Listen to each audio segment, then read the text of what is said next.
Well, welcome back to Hillbilly Shipwright, and if this is the first time that you've been here to this channel, well, welcome aboard. We have been building our Muscongus Bay Lobster Smack here from Model Shipways. Now, this is the third boat in a three-boat series of their Become a Shipwright of Old, and that's what we're trying to do. We're learning how to build these wooden boats here. And I think in the last video we are up to step 19, which is the tow rails. So let's jump over to the bench and see what we have to do to get these tow rails formed and set in place. Okay, so here we are at step 19, and it says these are strips of wood along the edge of the side added for safety. They are glued on flush to the outer planks.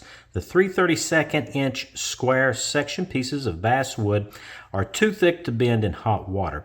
You will need to steam them to shape over a kettle of boiling water. Let them dry out before gluing them in place, a section at a time. Use raking light to align them with the shear plank.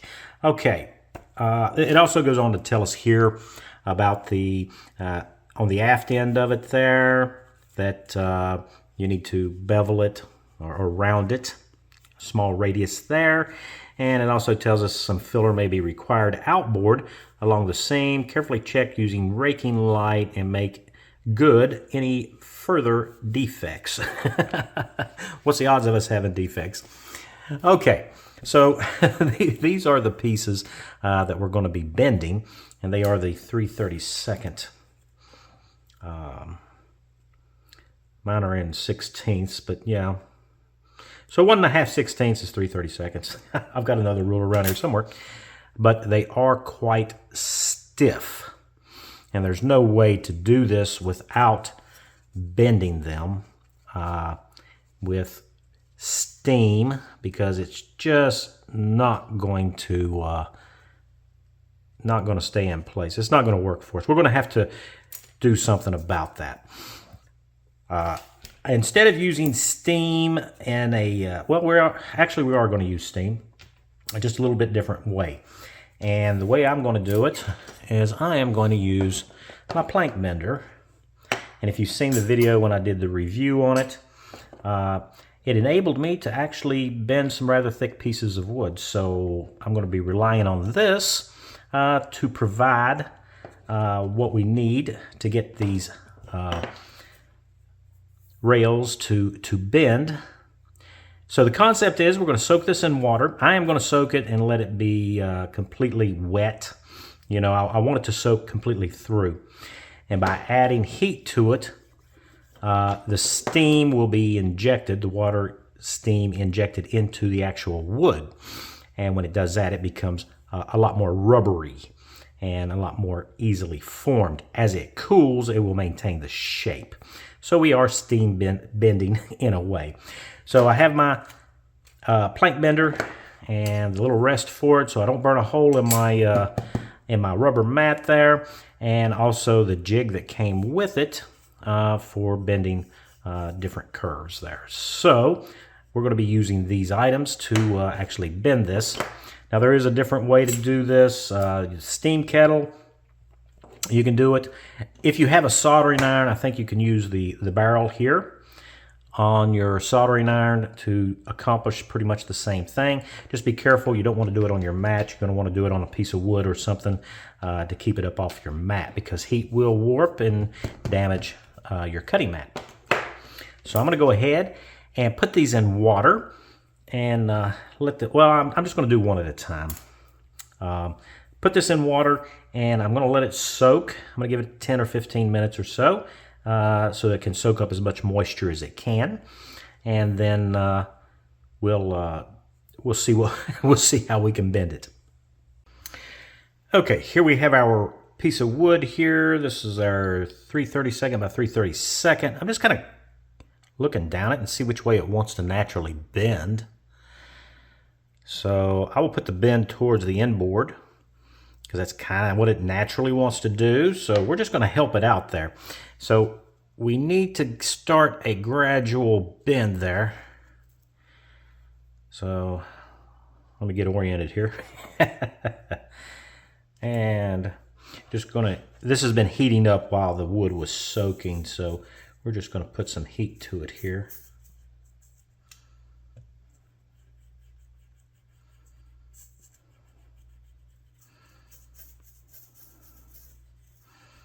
Kind of give us a little bend going there. And it's okay if we don't get it right off the bat, because we can always stick it back in the water and try again. As long as we don't break it.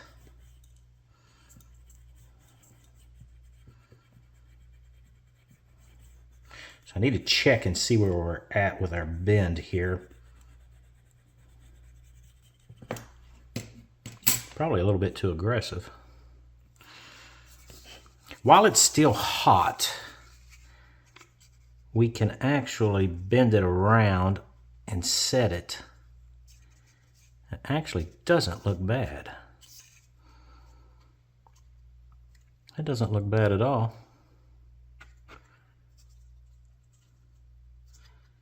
All right, so I'm gonna continue that gentle curve. Easy for me to say.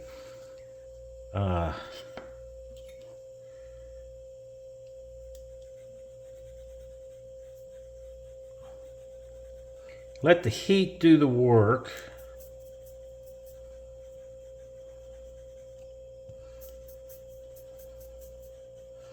And as it cools, of course, it's going to get stiff again.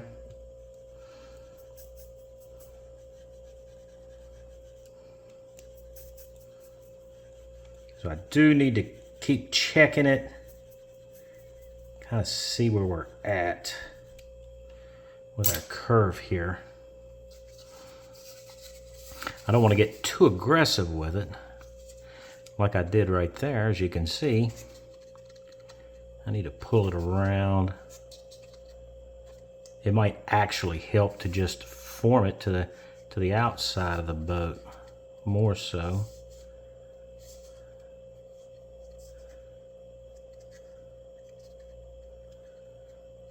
So it is very bendable.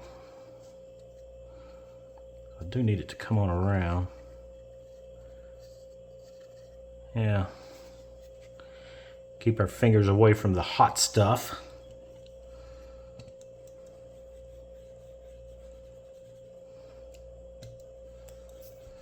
Just do it a few inches at a time. And you're probably wondering, why in the world, if I had such a tool, did I not use this when I was doing the planking? Now, you can, but the planks were exceptionally thin at 1/32 of an inch. So, not really all that necessary. And most people don't have a plank bender, so yeah, so we're really starting to get a nice curve there. And all I gotta do is keep working it down. Get that nice bowed configuration there. And this does dry out the wood as you're doing, of course. I mean, you know, we're adding heat to it, so that's to be expected. And as long as the section of wood that we're working on is hot, we can manipulate its shape.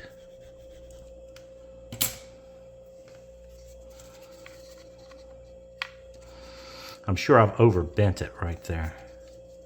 Maybe.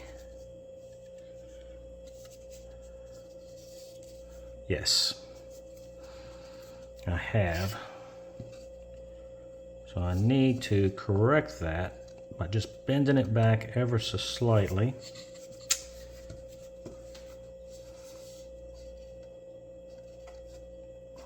It doesn't have to be absolutely perfect, because we will still be able to manipulate it some while when we go to set it into place with some glue. Yeah. So that's working out nice.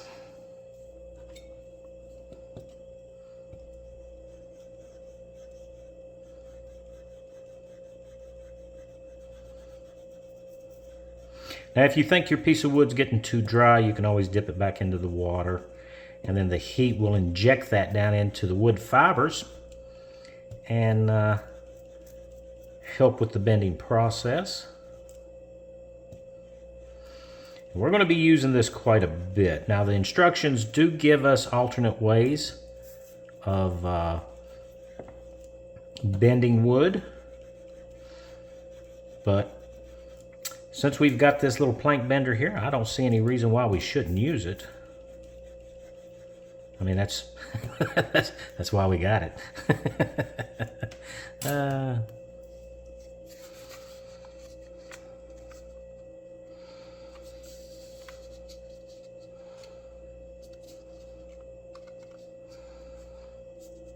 Yeah. That's actually looking really good there.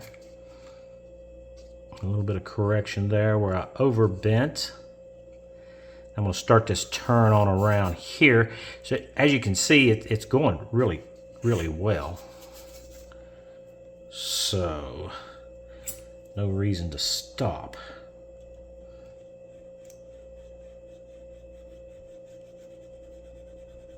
I just don't want to, I don't want to introduce any deflection into it while I'm doing this.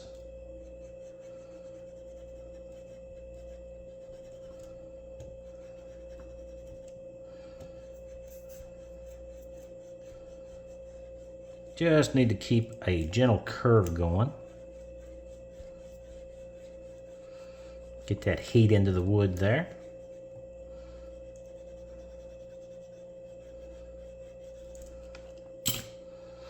Probably a little much right there.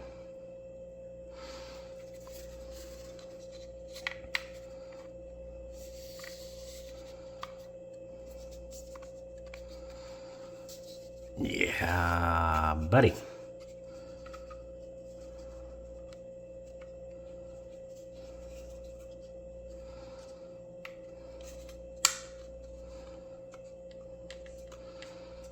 As long as it's still warm, we can still maneuver it. So yeah, that's looking really good. So I'm just going to finish it off here, and we'll take a look at it after it cools and see how good of a job I did. All right, so while our tow rails are drying for us there, I'm going to kind of skip ahead here because I need to see what these things look like when they're installed. And so you can see up here towards the bow, they have that angle there where they're supposed to accept the bowsprit. And of course we're going to have some Fairlead pieces we're going to have to put on it. But it's that angle right there that I'm kind of interested in right now. So I'm going to go ahead and mark my deck, I think, where those tow rails are supposed to end. You can clearly see here how that angle is there with the Fairleads glued on top of them there. So I think what I'm going to do, I am going to attempt to mark this, and it needs to come right off of our bow stem here. So I'm just going to clamp a steel rule here, like so. Lets me know where the edge is. Of course, it would help if it was square.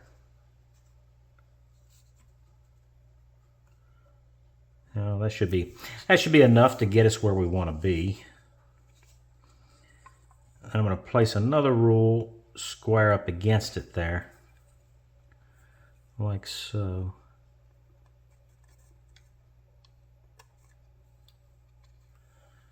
so I can get it marked. Now obviously we're going to be over top that line with our tow rail.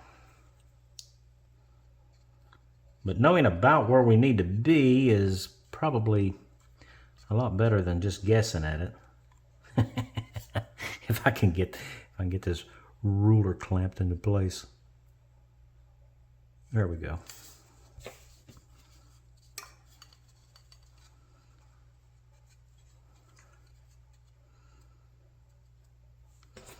Help me define kind of where I need to be there.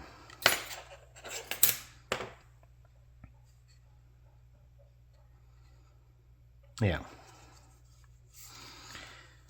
So I need to transfer that. I don't want to use too much of this because I think for our fire leads, we have to use whatever waste we have of our tow rail there.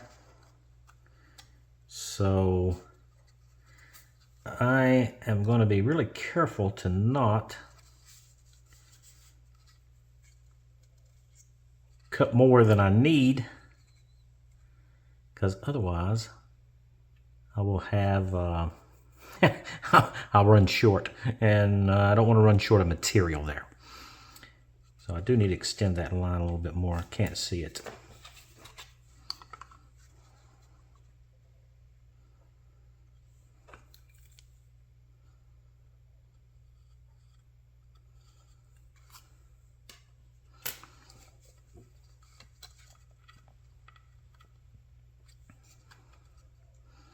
Kind of get things lined up here.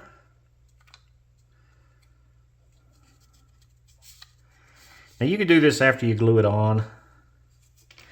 And actually, you know, maybe that's not a bad idea.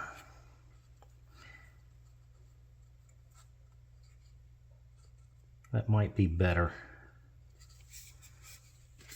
Might be more better. Let me look at the book again real quick here.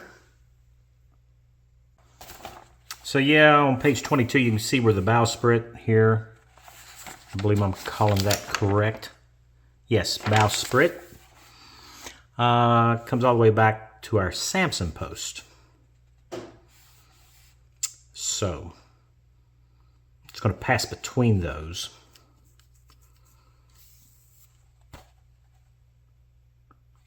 For the best fit, maybe I should just leave it a little long there.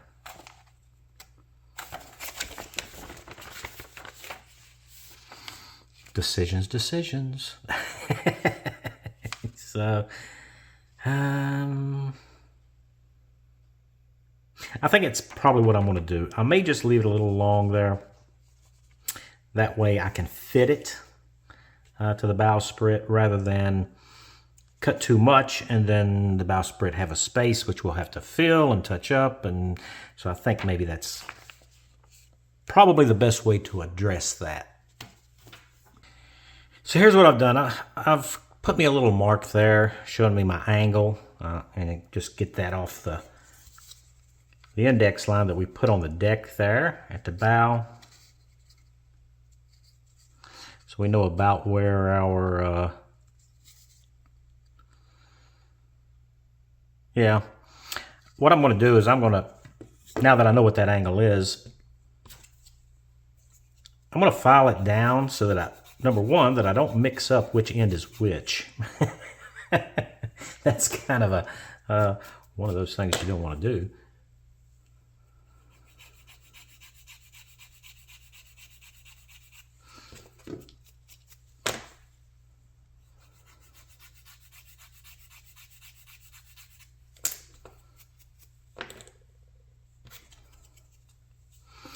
Now we do have a little bit of a compound angle going on here because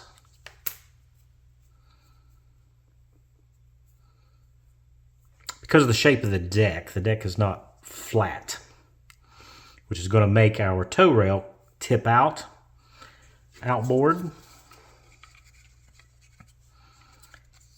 But I do want to know about where I want to end up there. which is going to be important when we go to glue everything into place here.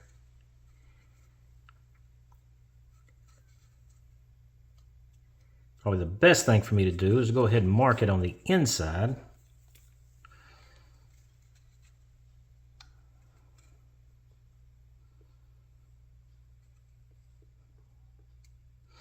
I'm being miserly here, you know, trying to save as much material as I can because I don't know where we're going to end up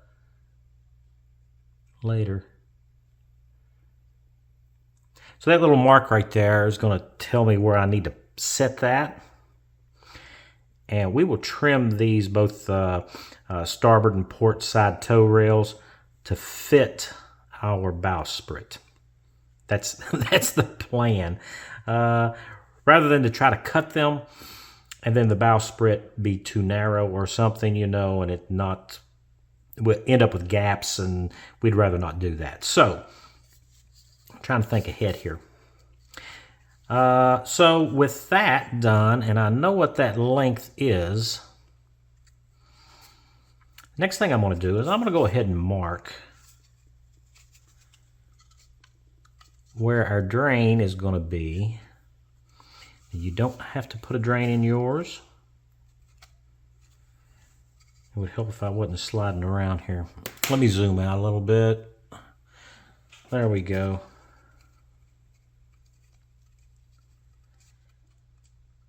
And it's okay if this doesn't fit exact. Once it's dry, you've got the basic curve and everything. You know where it's going to go. And because of that, we can, and you kind of see how it cants out. We're going to have to sand that down flush with our shear strake there later after we get all this on. But we do want to go ahead and mark where our drain is going to be. And I think it goes right here.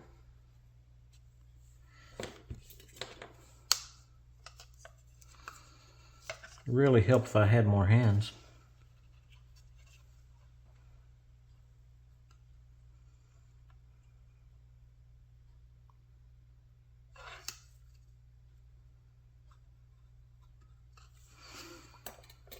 So I've got it marked right there. Now, what they tell us in the instructions is after you install these, then you try to drill a hole through them, and then you try to file it and all that. And it just seems like it's going to be really difficult to do.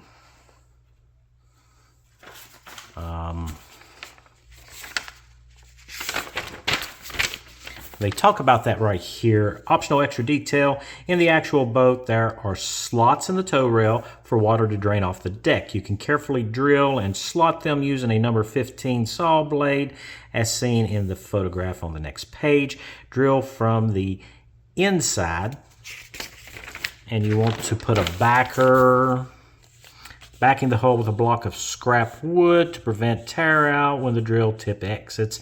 Then carefully insert the tip of the saw from the outside, remembering to tip it at the angle of the deck's rounded. You know, that seems to be really difficult. As you can see here, they have them. Let me zoom in a little bit. There we go. And they've cut into the deck. I don't think you're supposed to cut into the deck, really. I don't want to cut into my deck. So, I'm going to mark it. And they don't give us a actual dimension for these drain holes. We just need to make sure that they're the same on both sides. And I got a plan for that. That's no big deal. As you can see, we can mark it there. And then we can decide about how big of a drain hole we want. And it could be anywhere from 2 to 3 mils maybe. I think I'll make mine 3. As soon as I find my pencil. Here we go.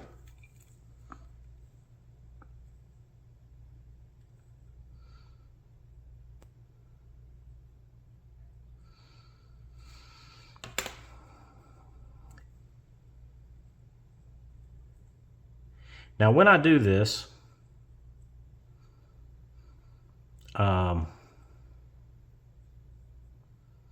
need to be very careful. we don't want to use up more than maybe a third of the width, because I think that would weaken it too much, and when we go to install this, we could break it there. So that's a consideration, and I might end up breaking it, I don't know. But so with that done, I know about how far down I want to go. About a third. So down to that line maybe. And I just need to file that out. If I do it now, I don't have to worry about cutting on the deck. So, and since we're already shaped, we shouldn't have, I guess, a big issue with it. So I'm going to go ahead and I'm going to fix this and make it look like those little drain slots. All right, so I've got it marked and everything. I'm ready to go. We'll just take our time. I'm going to use my little jeweler's, well, not jeweler's, but beadsmith type jewelry. Diamond impregnated little file here to do this. Let me zoom in a little bit here. There we go.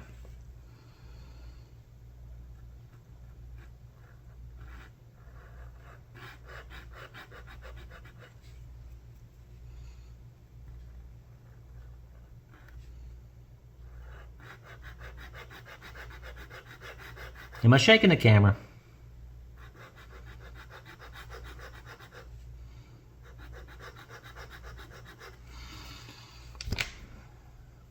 So you can see we got it started there. And I just want to take it down to where it barely touches my pencil line there, which you can barely see. That's okay.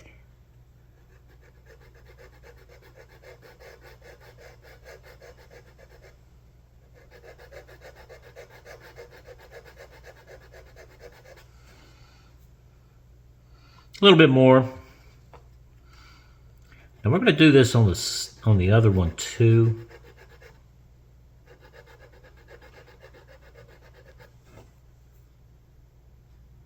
It's almost where I want it.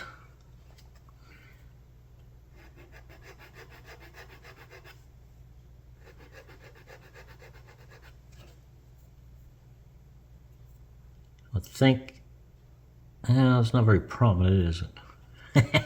This is me thinking while I'm doing stuff, which is usually when I get in trouble.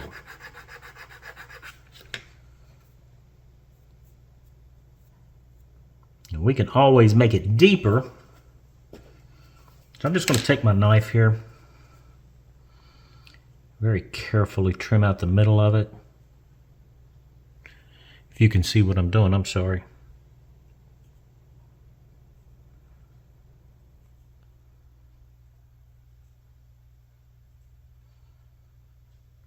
Being ever so cautious. Don't want to cut too deep. I'm not sure that I have a file that narrow.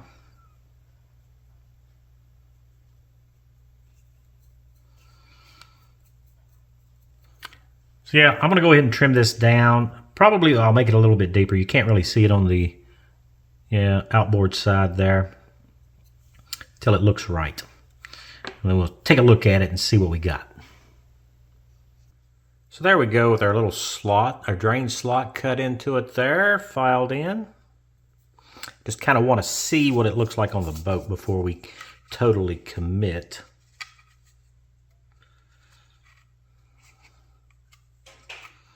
Yeah, I think it's going to be a nice little detail there. And you don't have to do this to your boat.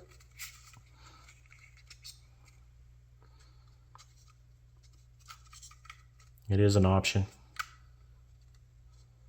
I can get it clamped down there. I don't think I'm going to make it any bigger than that. I think I'm just going to leave it like that.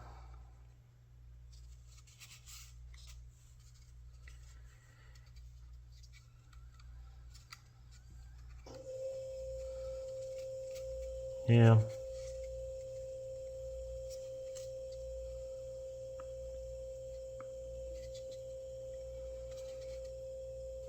Yeah, it looks good. Okay. Now, before we commit to any glue or anything, I'm not worried about the outside because we're going to have to flush sand that. But on the inside, I am going to sand it. Get rid of any little fuzzies that we got going on there. Am I shaking? Sorry. A little bit too exuberant in my sanding.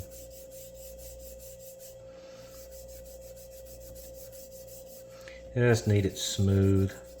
I'm not going to worry about the overall length either. I think we'll do that once we get it mostly glued into place, and then we'll trim it down to the length that it needs to be and round the corner, and then glue the final piece of it there. It's kind of what my thought process is here.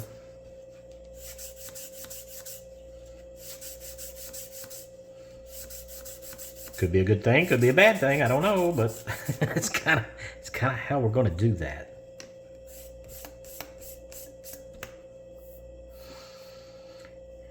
So it should be slightly rounded. I don't think I'm going to worry about rounding off the top edges until we get it into place on the actual boat, and we get our fire leads glued into place, and then we can worry about the radiusing of the corners there. And we're gonna have to flat sand this to match our shear strakes. So we got all that going on. So I don't really not going to waste any time doing these corners yet. We'll do those after we get this glued into place. So I think, well, I'm still kind of waiting for this to completely dry.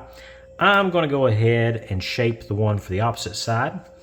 That way we'll have both those ready to go, and I'll show you how I'm going to mark out and get our slot. Well, I'm going to do the slot the same way on the opposite side, and knowing exactly where to start our glue up is kind of paramount to everything lining up. So it's important to get our bend first, and then get our starting point, and then get our little drain slot filed in, and then we can go ahead and start putting these on, and we'll trim them to length after they're on. I think that's the best way to approach this.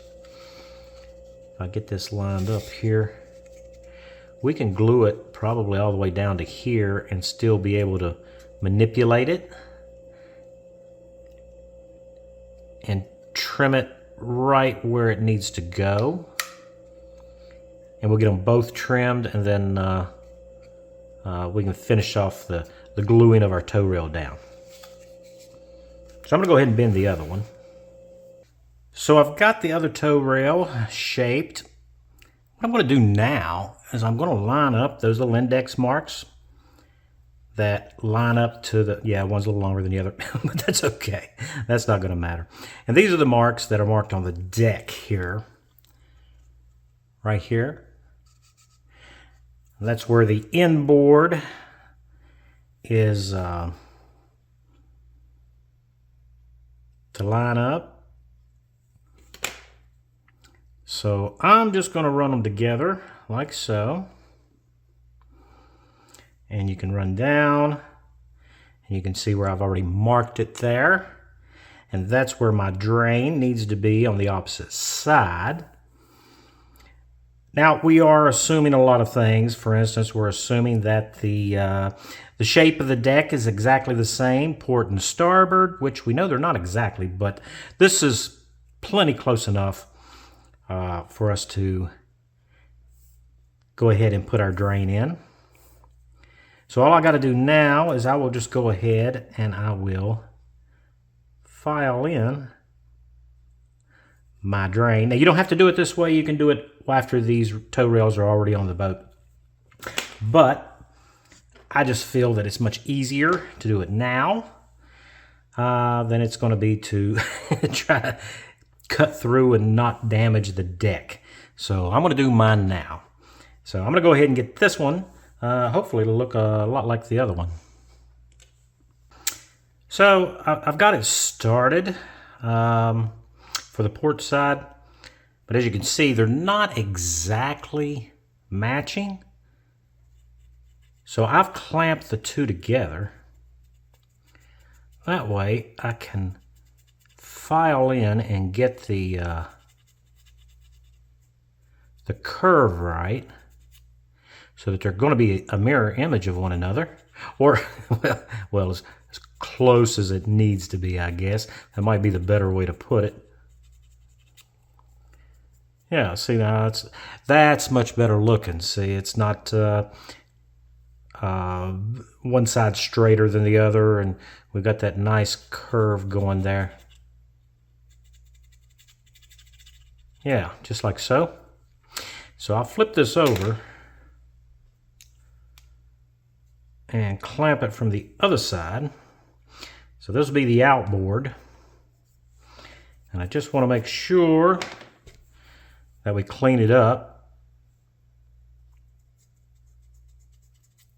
so that it's got the exact, or close to the exact same profile.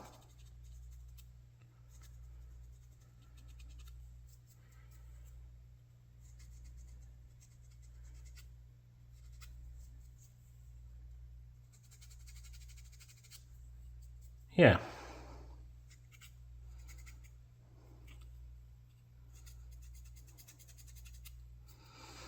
Like that.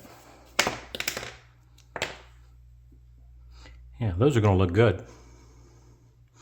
Hope I wasn't too fuzzy doing that, but yeah, looks good. All right, so I think I'm ready to start gluing our tow rails in place. So we've got our drain port sanded or filed and sanded out, you know, on both our pieces. We've got them formed. I did sand the inside edge, just double checking, make sure that I did that, because that's going to be harder to sand once it's on the boat. And I lightly sanded the top of the rail.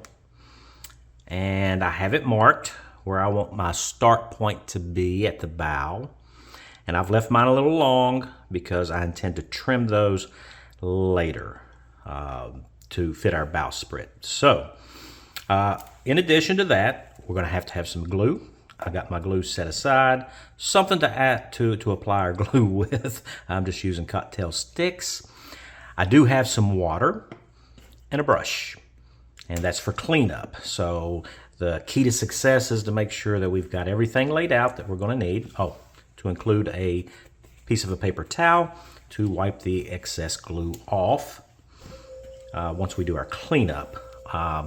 Now, I am going to start gluing it, and I'm going to do it in sections. And the reason why I'm going to do it in sections is because although our bending came out rather nice, I think, there are areas where we're going to have to coax it into place. Now, because of the shape of the boat, it's going to be really hard to clamp this. So what I'm looking for is where the tow rail wants to deviate. And you can see probably right about here. It wants to deviate a little bit. So we're going to have to coax that into place as we glue it. And that gets a little bit difficult if you're trying to do a long piece at a time. So what we're going to do is we're going to do about 1 inch of our rail. And we're going to just use finger pressure to press it in and let it grab really good. And then we're going to keep gluing section at a time, depending upon how it wants to lay. So that we can get it flush with our shear strake there. That's really the goal. And if it's just slightly over, that would be kind of okay, although it's not ideal, but because because we're going to sand this down flush with our shear strike later. But what we don't want is we don't want it recessed, because that would be a problem. So that's my thoughts on that. Those are my thoughts. So I'm going to start gluing it, and we'll be able to force glue up underneath it there as we go. And you kind of, I do this same kind of technique when I'm gluing up plastic kits too, with fuselages and what have you, section at a time,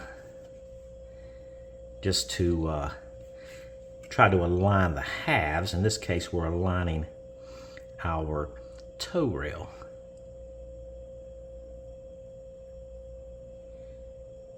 So we do want enough glue on it here, like so. I'm kind of done with this for the moment. Set that aside. And we are just going to line this up.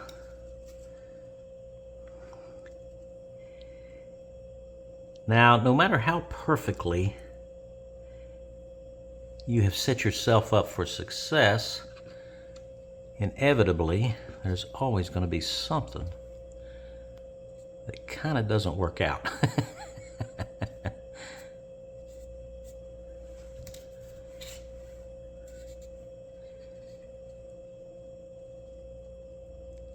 So we're just going to have to deal with those little things as we go. See, that looks pretty good there. Yeah, I like that. I'm going to use a little bit of finger pressure here. Just going to hold it for a moment, or 12.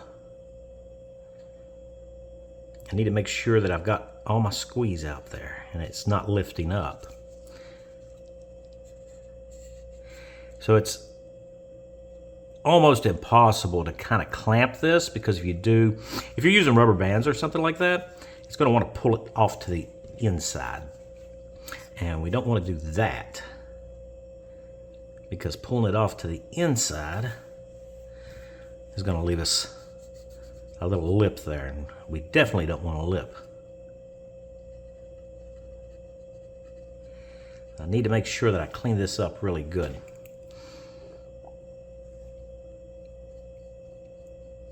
I don't need any little globs of glue on the deck there. That would be bad.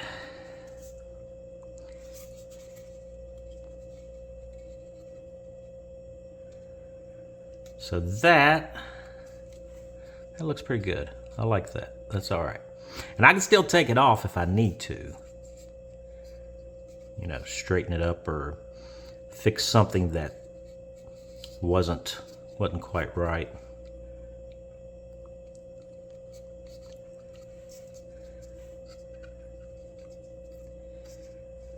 So I'm gonna let this dry just for a few minutes, because I don't want to be, you know, breaking that glue joint loose.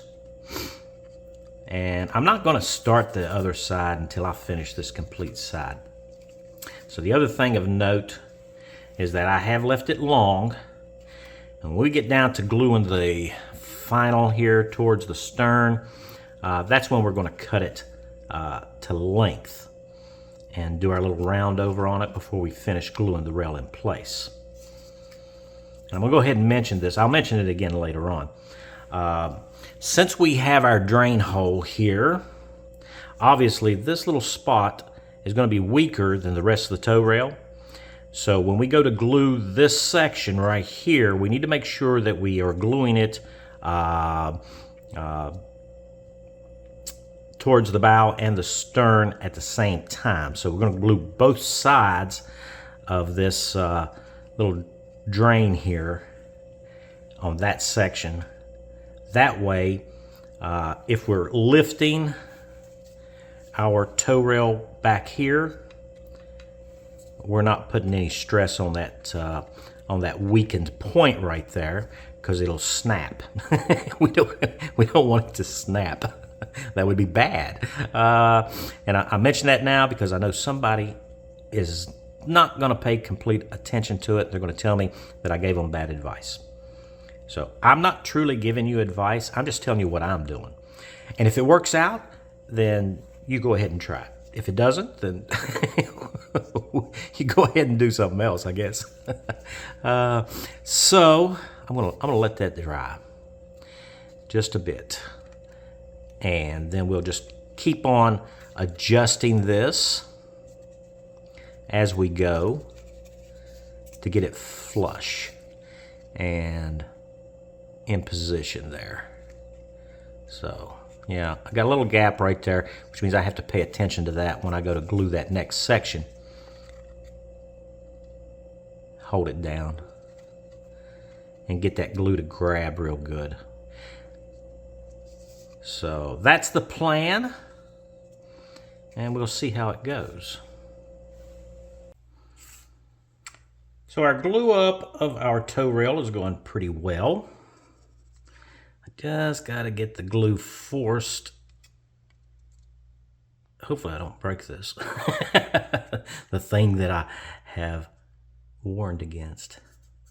So I do have to force the glue into that very small crack there where the where it's been held and glued tightly down to the deck there.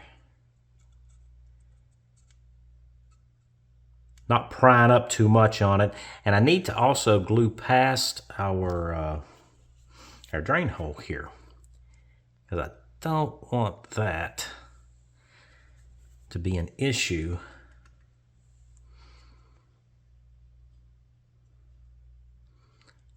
Where I'm prying up and then I break it right there. I don't want to do that. And this is a slow process because we're only doing, you know, an inch or inch and a half at a time. And this is really strong glue, so we should be fine with it there.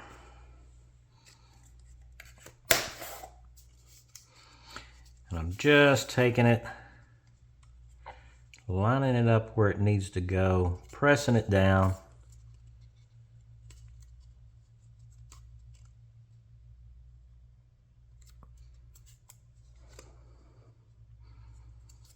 Letting it grab. And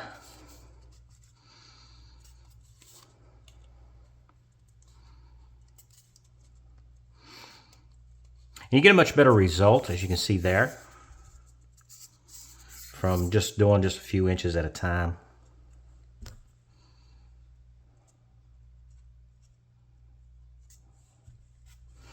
Trying to get the excess off here before it really starts to skim over and dry up on us there.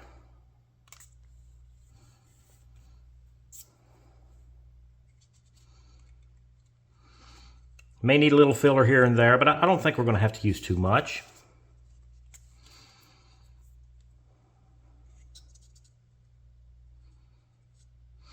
You don't want to block your drain hole either. Did I say either? Either.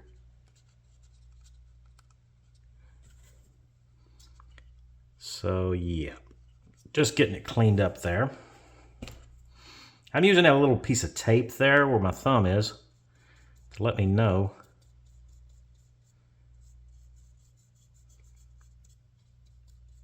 how far to go with the glue.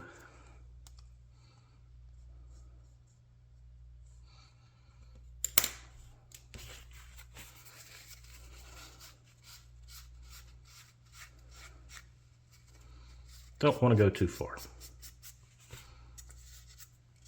and have a poor alignment there.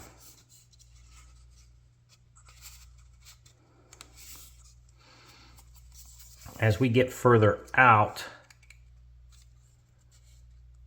try to get that lined up a little bit better.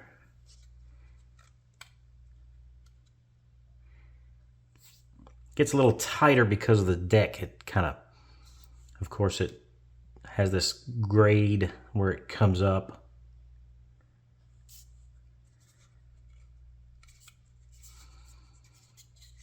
Got to hold it until it actually grabs hold there. I think I got enough glue on it there to hold it. I guess we'll find out if I break it.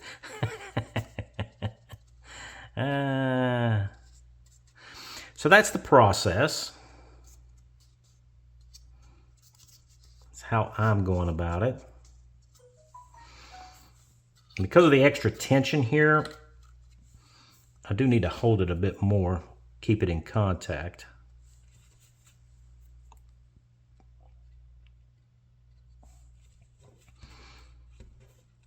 So I'm going to hold this for another minute or so, just to make sure that it has fully tacked up. And because I've got so much or so little glue on the aft side of our drain hole there, I'll let this dry completely before continuing on, because I don't want it popping loose and then risk breaking it right there where the drain hole is. that would be bad. So we want to stay away from bad. Okay, so it's time for us to terminate our tow rail, and you can see the picture right there. It ends just short of the actual curvature here of the transom, and it kind of looks to me like the curvature there kind of follows the transom a little bit. I think that probably would look good, better than, you know, cutting it straight over. So I'm going to try to do that. And it will tell us here after the end of the rail rounds down as shown at right. Some filler may be required outboard along the seam. Carefully check using raking light and make good any further defects. So hopefully we won't have any of those, but if we do, we can always fill it. So this is what we're going to do right now. We're going to terminate this rail that we have going here on our starboard side. Now, what I have done is I have put me some rubber bands here, about 4 I think is what I've got on mine, and that's so that as I'm messing with our tow rail here to cut it to length, I'm not putting overdue stress on that glue joint, so that I'm not popping anything loose. So I do need to get this lined up, and I need to know what the termination, where the termination is. It's kind of,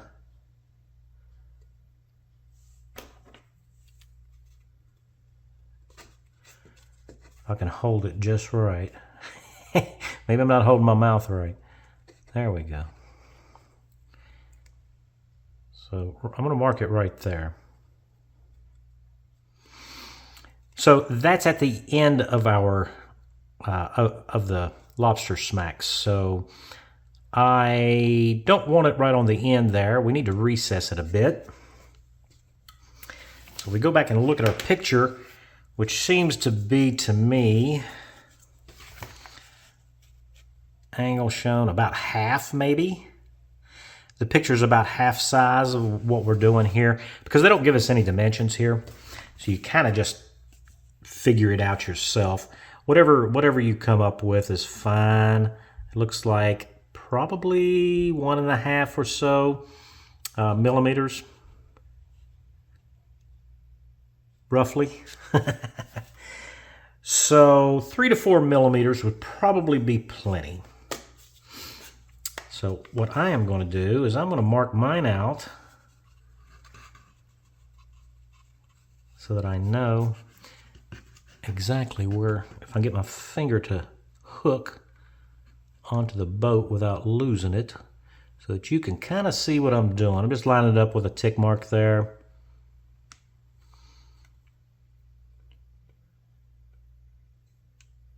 I think I'll go with 3 millimeters. You can go 4 if you want. And the reason why I'm doing this is because I want both sides to be the same. The light's kind of messing with me here.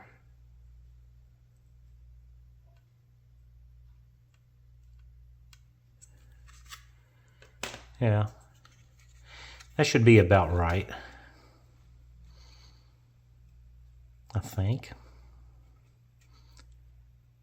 We can always cut it shorter or sand it shorter if we find it necessary. So right here's where we're going to terminate.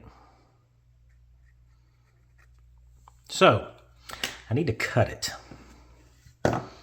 Let me zoom out. Well, no, I think we're okay. We should be fine. Okay. I'm going to use a little piece of wood here to go up underneath so that I'm not going to be digging into and scratching into our deck there. And if I can hold everything just right, I actually want to do it at an angle here.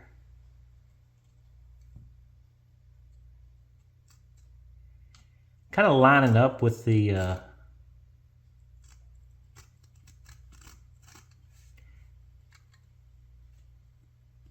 transom there.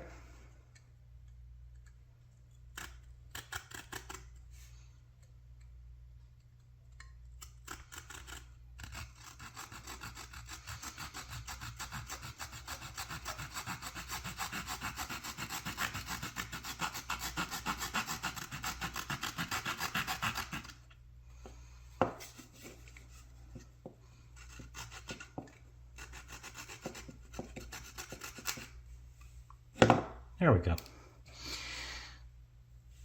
So, we got that. Now we can kind of check and see what our look's going to be. If we want more or less. I think by the time we get it beveled, it'll probably look just right.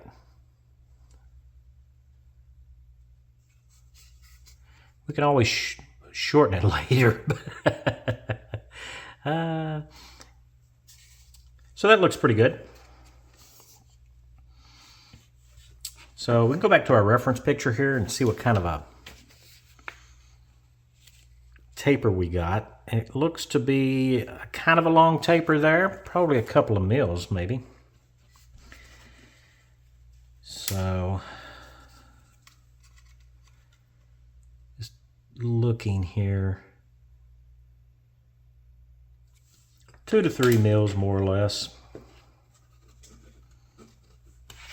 For those of you that are interested in those measurements,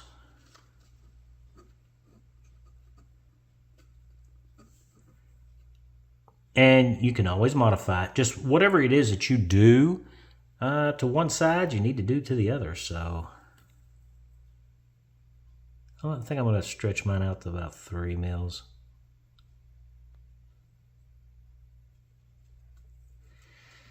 Yeah.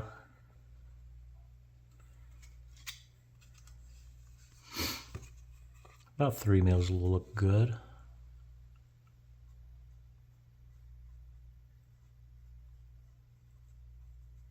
Just kind of following in the same direction there as the edge of the transom. So I don't know how well I'm going to be able to do this on camera. Probably need a thinner piece of wood or something to put up underneath there. I need to space this up a little bit so I'm not getting into my deck. Now I'm just going to sand it down.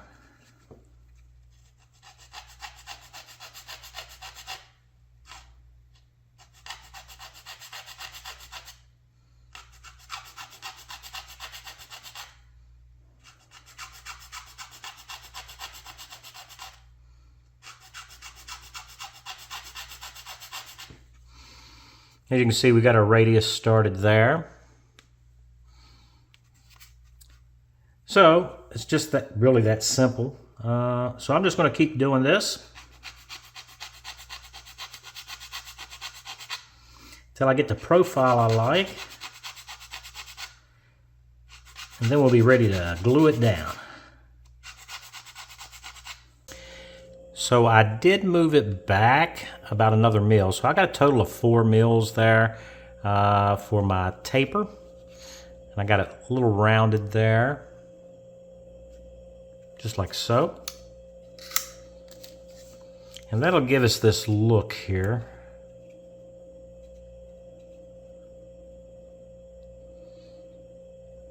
I'll get it lined up. There we go.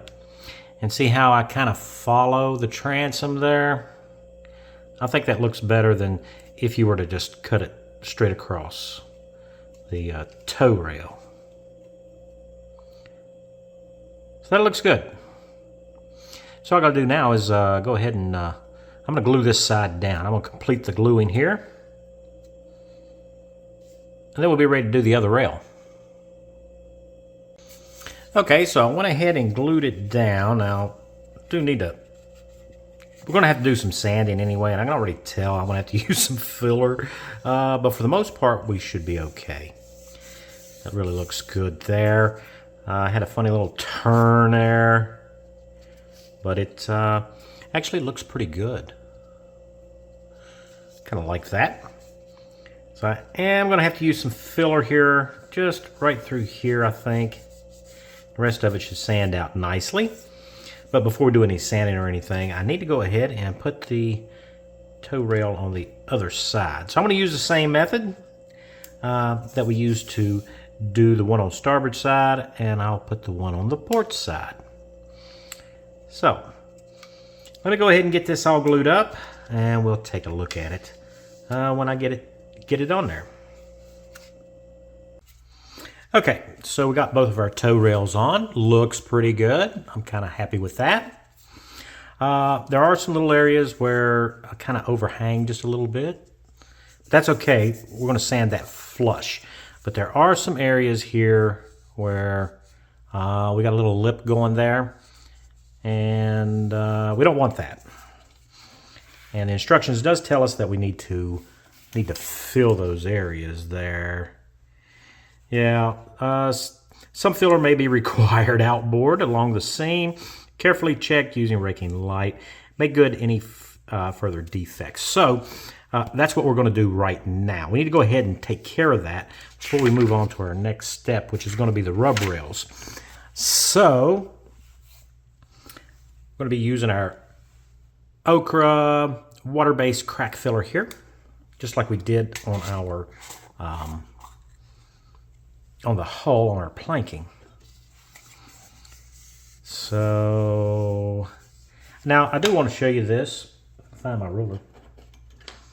Because of the curvature of the deck there, you may have, I don't know how well you can see it, but it does tilt out in some spots a little bit there. And we're going to have to sand it flush with our shear strike. But when it comes to these recessed areas right here, we need to go ahead and fill those. Just got to be careful not to fill my drain port there.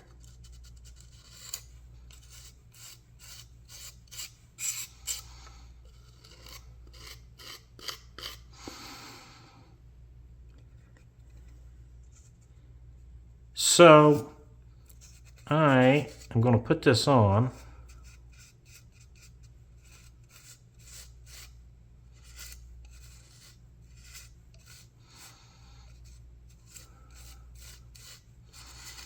I'm going to have to wipe that off the top of our tow rail. Hopefully when we get all of our sanding done,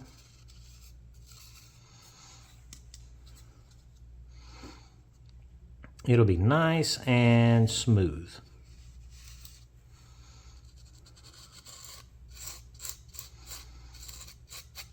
That's the objective anyway. So what I'm going to do is I'm going to go ahead and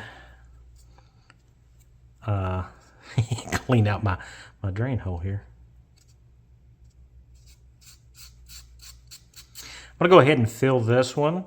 And I've got the same thing going on over here a little bit, I think, somewhere. And then we're going to sand it, and we're going to get it flush to our shear strength there. So that's easy enough to do. So I won't bore you with all that. So I'll get this on, let it dry, and I'll get this sanded down, and then we can look at our next step. All right. Oh, I should show you what I've done anyway. Yeah, I got that all sanded down. A little dusty there, but that's okay. Looks good. I do like that. I didn't have any problems on this side, but I did have to do some filling over here on this side, which is okay. Once it's all painted, you'll never know it. I hope. So, at any rate, so our toe rails, excuse me, our toe rails are done. Next up is our rub rails. Now, this is step 20. These run along the whole sides parallel to the toe rail, 6 inches. Now, that would be 6 real inches, 1/4 inch at model size. Below the top of that rail. They're talking about the top, the toe rail. However, there is a refinement. Aft of the deck house, the rail rises in a smooth curve until at the transom it is about 1.5 inches, or in our scale, 1/16 of an inch below the top of the transom. Okay, this detail gives a handsome sweep to the hull. The photographs on the previous page shows this feature. So that's the photograph that they're talking about. So now we got to figure out how to do that. So we're going to be using, take a length of 1/16 by 1/32 inch strip. The kit does include 2 of those. So we have those. What else does it say here? Cut at an acute angle. Let's see. On one end, cut an acute angle to fit against the side of the stem. So that's the bow stem. Mark the side of the model at intervals as a guide, then glue the rail on a few inches at a time. Beginning at the bow, you will need to use finger pressure until the glue holds. Wash off excess glue with a damp brush. Remember to let the rail rise gradually towards the transom. Repeat on the second side. Okay, so for me, we need to figure out how to mark this. Okay. So we'll set these aside for the moment. Our instructions tell us that it's a 1/4 inch at the bow. However, it says after the deck house, it begins to rise. Now, you can pick a point, I guess, anywhere from the, and this is where the deck house is. So from bow to deck house, and then from that point on, you can rise towards the stern. I'm not so sure that I want to rise this far forward. You know what I'm saying? I want my rise to start a little bit aft, I guess. So I have to pick me a point somewhere in here where I want that to happen. And for me, I think I want that to happen somewhere in this midpoint here. It's kind of hard to measure because everything's curvy. So I'm going to use a compass here. And I'm going to set my compass just so that I can get the point the same port and starboard here. And we're going to be doing this a lot, so let's see where I'm going to go with it there.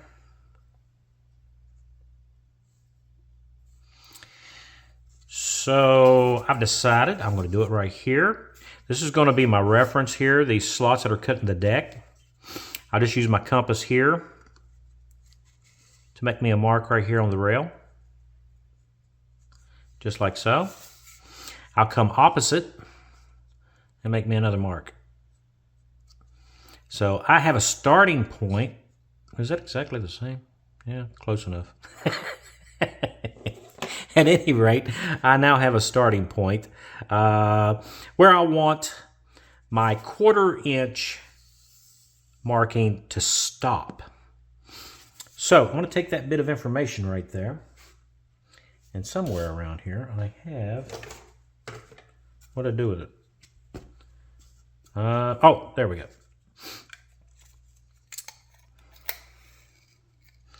Good old Tamiya masking tape.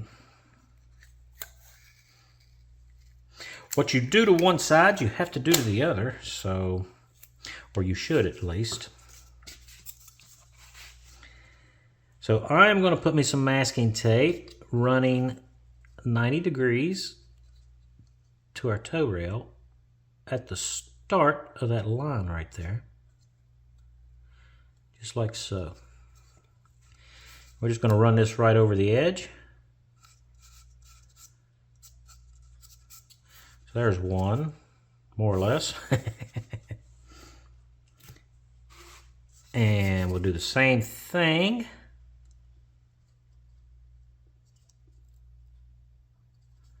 Right here. Oh, looks good. It's at least as good as the other side. So that's my stop point. Now, whenever you're marking on this basswood and you don't intend for the marks to stay, make sure that you're not pressing very deep, all right? Because this basswood is soft. Don't want to be marring it up, so just lightly. I did mark them a little bit heavier than I would just for myself, just so that it would show up on camera, because otherwise it doesn't show up that good. We'll erase those in a moment, but with that done, we now know what these points are. So I've got another compass here. I just like using a bunch of tools, I guess. Anyway, this one's going to make it easier because this one's kind of hard to set. The pencil in it, the graphite. This one's much easier. It's got a pencil that you can set, so it's good. So I need to set it at a 1/4 inch. And I've already set it, but I do want to double check before I start marking anything. And so I'm a 1/4 inch below my pen here to my pencil lead. So that's what I'm going to do. So this is really easy to do, and it's probably just as easy to mess up, but I don't know what I want to do when I get down here. Am I going to clear? Yeah, I'll clear. So up at the bow. So you need to kind of keep a constant angle here.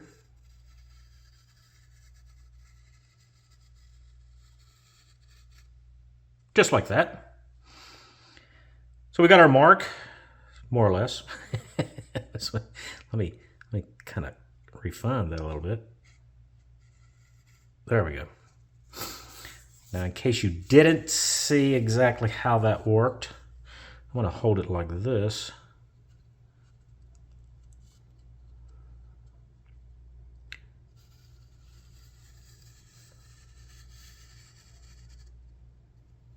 So now we have our, pretty much our, well, not pretty much, but our guide for our strip. So when we go to glue this on, we have a nice guide that takes us all the way to here where we want to be for that portion of our rub rail. So that's nice. So the next thing we need to do is I need to decide. So it says about a 1/16 of an inch. So where's my ruler here at a 1/16 of an inch?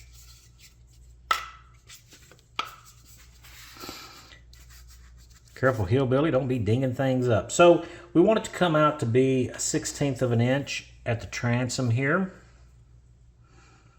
So I'll check my 1/16 here. And that is really right there on the corner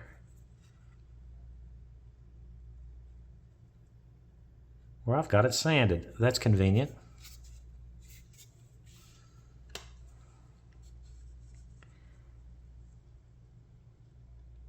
Yeah, so that's going to be nice that that's worked out like that. So it's going to taper from here to there. It's going to look something like, let me see here.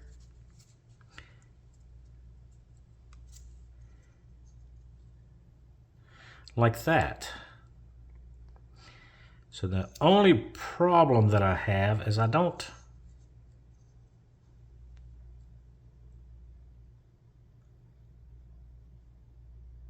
All right, so here's what we're going to do. I actually need to know a halfway point from here to here. You can measure it this way and kind of figure it out. I think what I'm going to do, I am going to use these this compass here as a divider.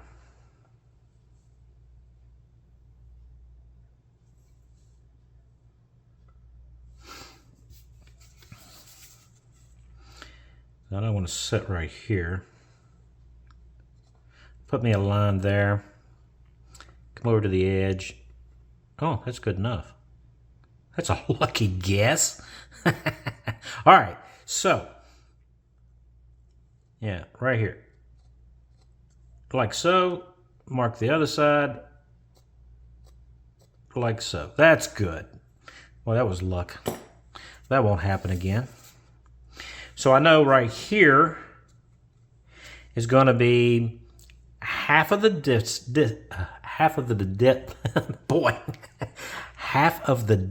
Boy, gosh, between a 1/4 inch and a 1/16. So the difference between those two is going to be 3/32. So I've actually thought about this, and I already marked this 3/32 of an inch. Now, if you're working in millimeters, you're going to have to divide that yourself. So I wouldn't trust my math to your model. At any rate, I'm going to put a little mark here. Lets me know where 3/32 of an inch is. So that's my fall line where I should hit.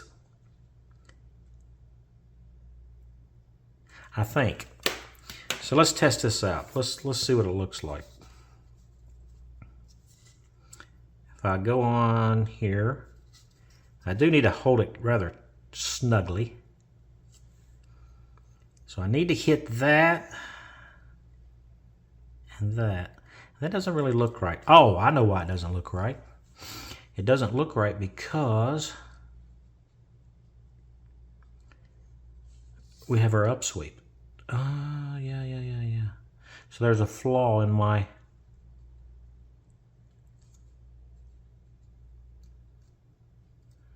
plan there. Well, that's good though, because now I know. But I need to hit the same point on both starboard and port so that I know that I've got a constant curve on both sides. So let me just place this on like this.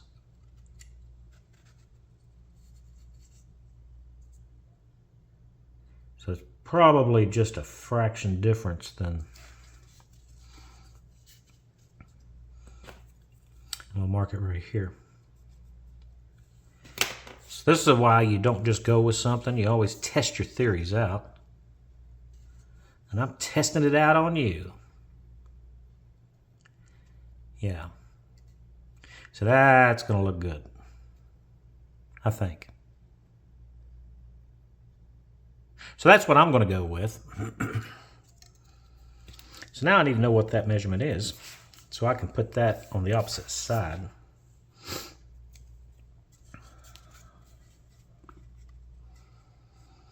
In 30 seconds, that is, looks like it's, let's see, 4, 5, 6, 30 seconds. 3/16. 3/16. That's what we're at.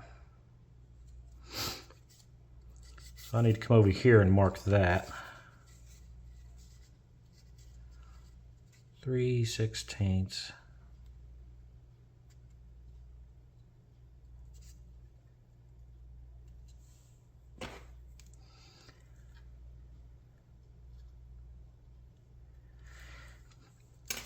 That's what I got to hit.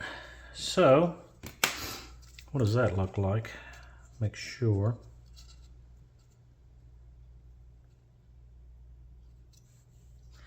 So if I hit that and I hit that, I got that nice curve going there. All right, so all I need to do now is I need to continue my line. So,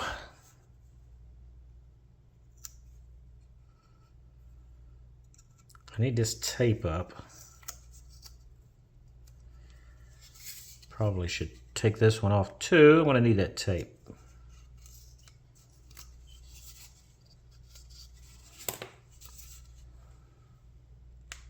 All right, what I've done is I've went ahead and taped our rub rail right on our line there. And of course, the tape is right here at the stop point. If I get my tape to stick good.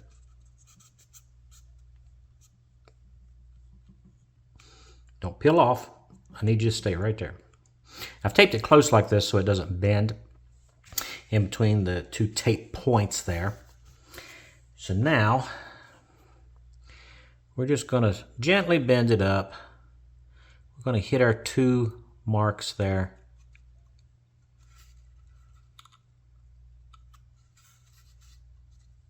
On our bend,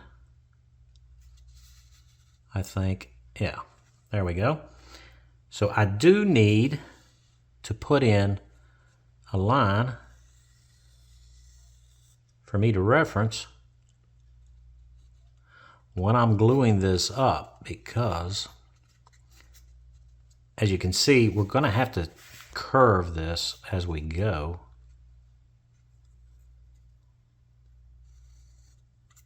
There we go.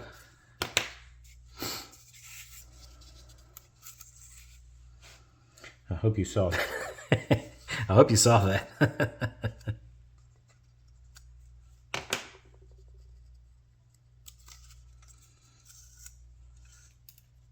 So now we have our line running from bow all the way to stern. That's our reference for our rub rail and our rub rail. I'm still having trouble with that.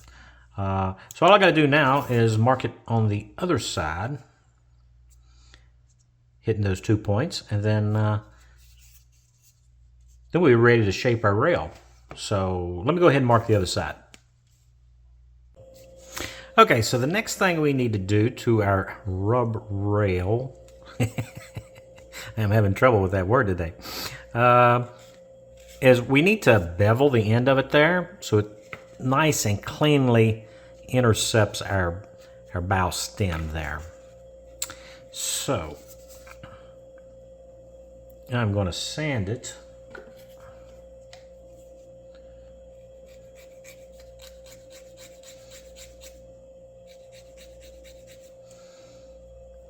We have to adjust this a couple of times.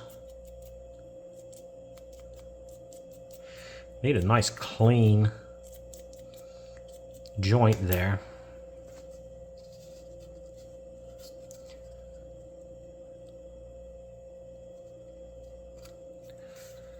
If I can see what I'm doing. It always helps if you can see what you're doing. Well, that actually don't look too bad. Yeah, so we're good to go there.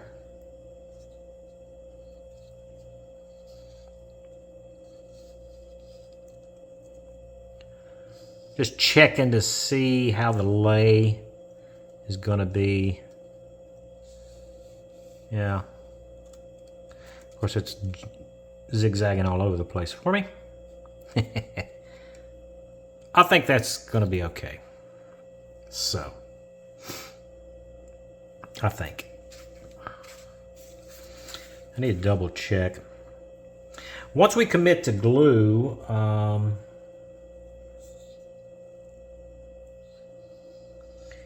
you're pretty much there.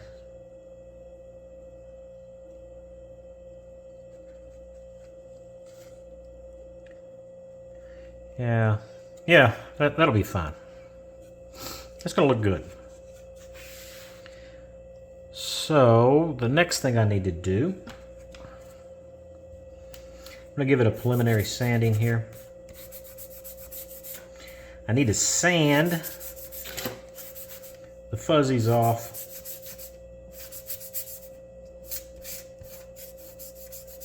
I'm probably shaking the camera again. Also along the top edge and the bottom edge. Now that the side that goes inboard towards the boat where we're going to put our glue, you do not have to sand that. In fact, little creases and crevices and all that stuff actually helps the piece of wood hold on to the glue. Although we are using a pretty strong glue, so it wouldn't matter. But just for your information later on, rough surfaces hold glue better than super smooth surfaces. But if you stop and think about it, you probably already knew that, whether you knew it or not.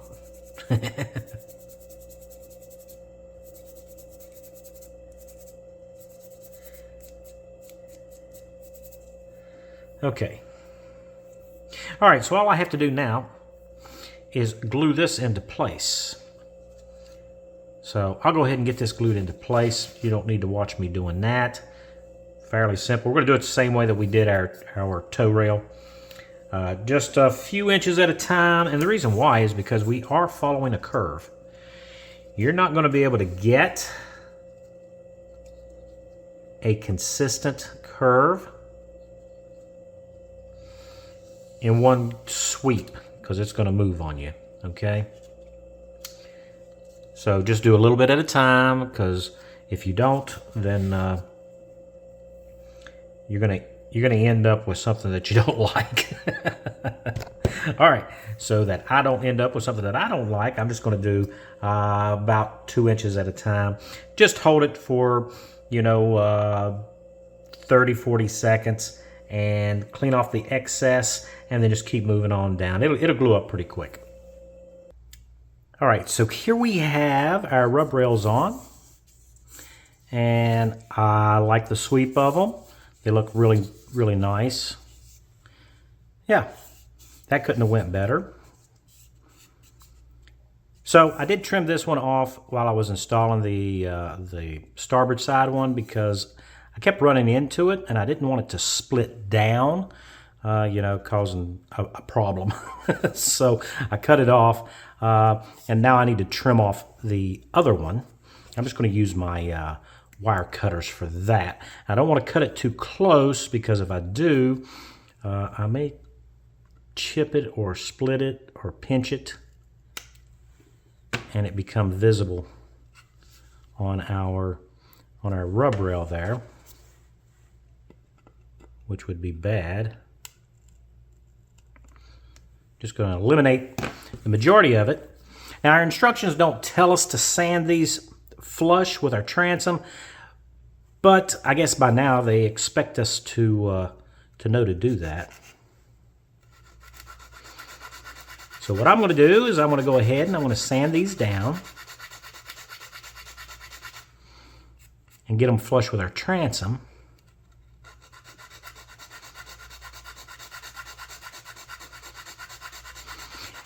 And this being basswood, being soft, it's going to go pretty quick. So you need to be careful and check where you're sanding,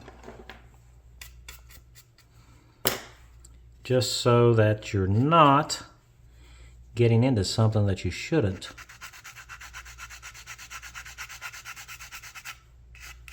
So I'm almost there. I'm going to go ahead and do this, finish this off camera. I don't know, I may need to put a little bit of filler there, probably on the same, on the opposite side there, just to make sure that we've got a nice clean look there. And if I do, I'll go ahead and fill that and sand it off smooth.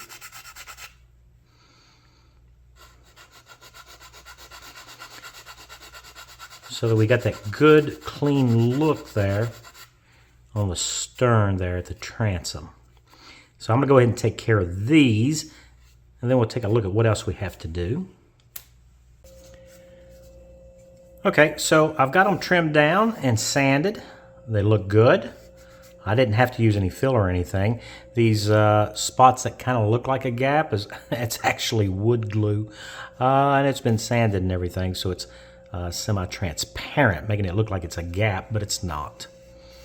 And I've got those spots other places in the hull where the wood glue came through, and after sanding, you know, it's there, but it looks like a gap, but it's not. So nothing to worry about. Now we'll give this a final sanding later on before we paint it, just to make sure that we've gotten everything taken care of. But those look good. And as you can see, the seam between them actually disappeared, nearly so. I think I will, however, slightly turn those corners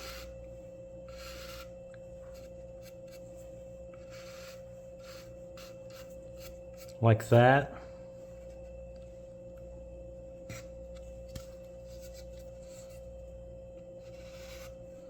Giving it a more finished look.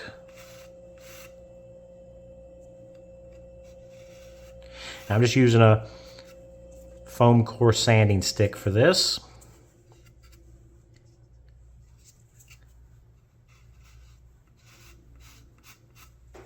Staying with my angle there. Yeah, so that looks good. I'm happy with that. Flip it over so you can see it good. There we go. I do see some other spots that I need to sand. I'll get to that later. Yeah, so that looks good. So the next thing on the list is step 21, which is our fare leads. These sit on top of the rails at the bow. Their function is to prevent mooring lines fraying as they come inboard. So cut the forward ends at an angle to fit the stem as shown. And they're talking about this right here, where our bow sprit's going to go. Now, our bow doesn't look like this. Okay, my bow doesn't look like that because it's actually stepped below the deck, and theirs appears to be flush with the deck. We'll see what happens when we get there, I guess. And it says, glue them to the rail, take a small Swiss file, and file a groove in the middle of each piece parallel to the keel of the boat as seen in the photo. So they're talking about these grooves right here. And you can see you're going to file that groove in, and that's where the lines will lay onto the fare leads for the boat being tied up or towed or whatever. Then it goes on to tell us to round down the outboard edges of the grooves, also round over the edges of the fare leads, fill any visible seam on the outer sides, and sand smooth. And that is on sheet 14. So we need to look for our fare leads there. I have sheet 14 here, and here are our fare leads. So I need to cut these out. So I'm going to go ahead and do that. I'm going to get these free from the fret. So I've freed them from the fret. And the next thing I'm going to do, I'm going to square these because they are laser cut. They do have a slight bevel to them. And I'm just going to go ahead and true them, elevating them on whatever surface you decide to use. I'm using a machinist square here to elevate it so that I can flush sand it. Well, not flush sand it, but true it.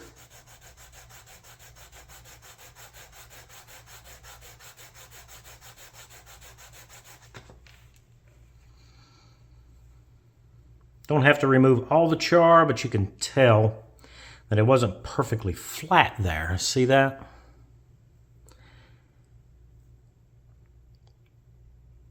And I'm going to have to go ahead and I guess I need to clean all this char up and make sure that it's square. We start off with something square, then we have less of a problem later on.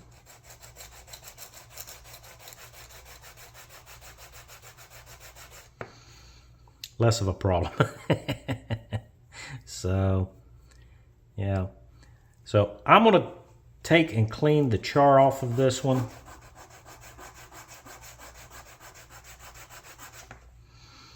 I didn't really have to do that end, but and I'll go ahead and clean up the other one as well.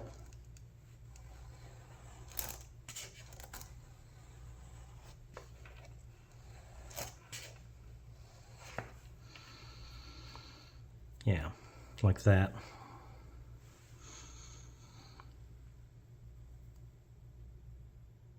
So I'll clean up the other one, and we'll take a look at what we have to do to get these installed. All right, so I've got our fare leads all cleaned up, and we do have one for port and starboard here.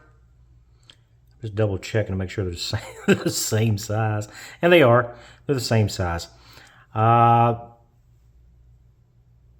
Let's just look at this real close, because one of the things I did was I went back in with the little tool ruler thing there and re-index my lines here. Let me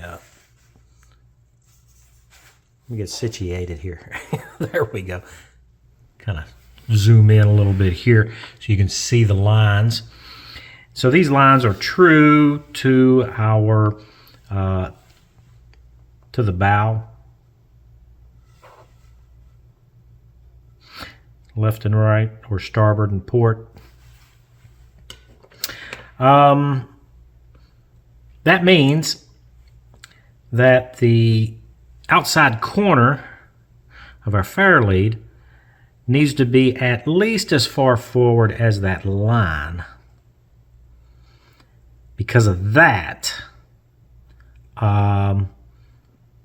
otherwise we're going to have a gap, and we don't want a gap or a perceived gap. I'm not sure yet, but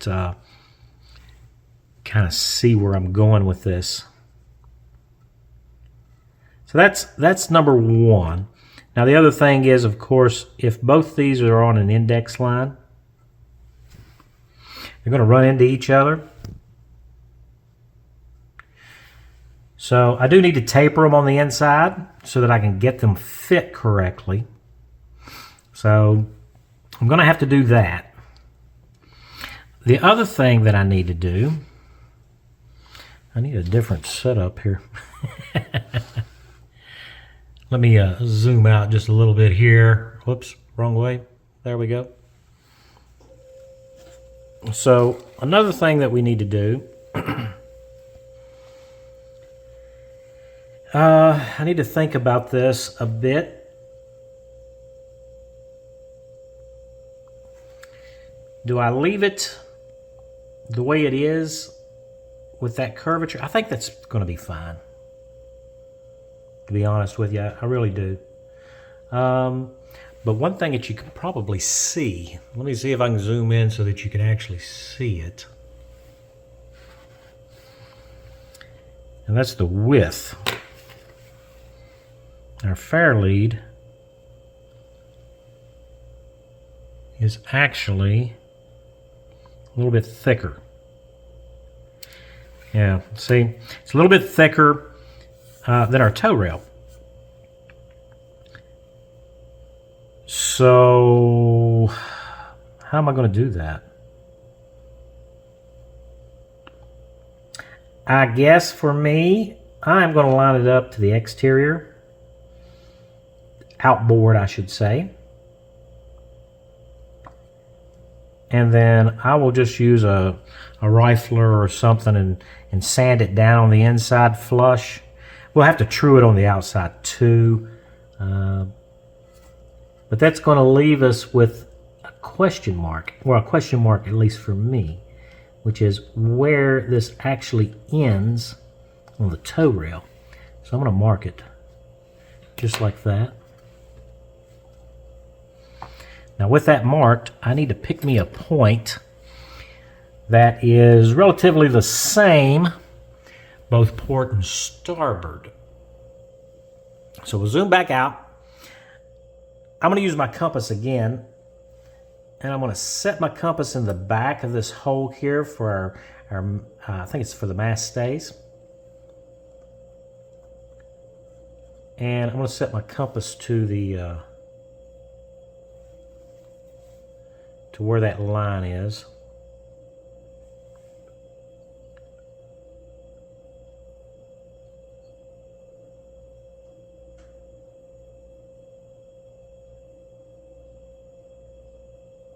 Yeah. That way I can transfer it to the opposite side.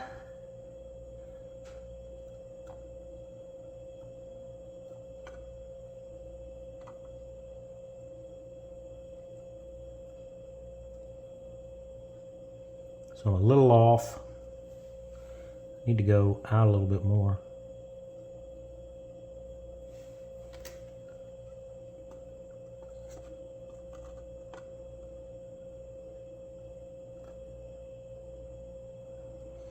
So that gives me an idea where I need to go with it.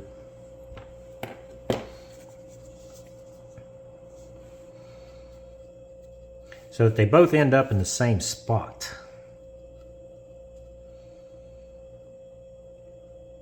You see what I'm doing here.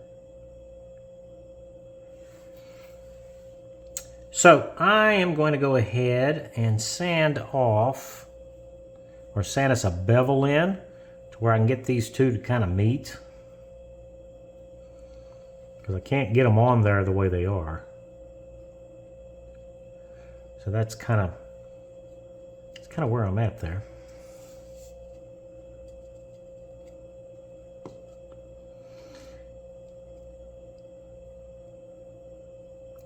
That's so interesting how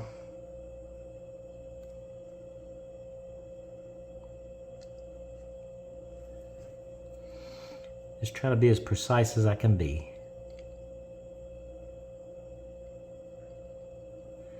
Yeah. Don't know.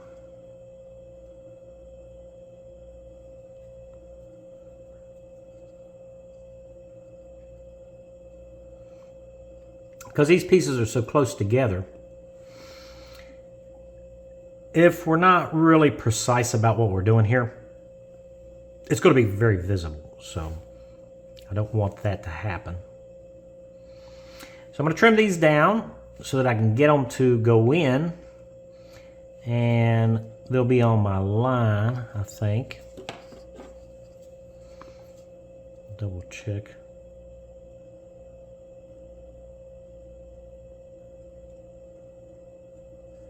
My mark. Yeah. The calipers don't lie. I mean, the calipers. The compass doesn't lie. Yeah, okay. Clean my lines up here.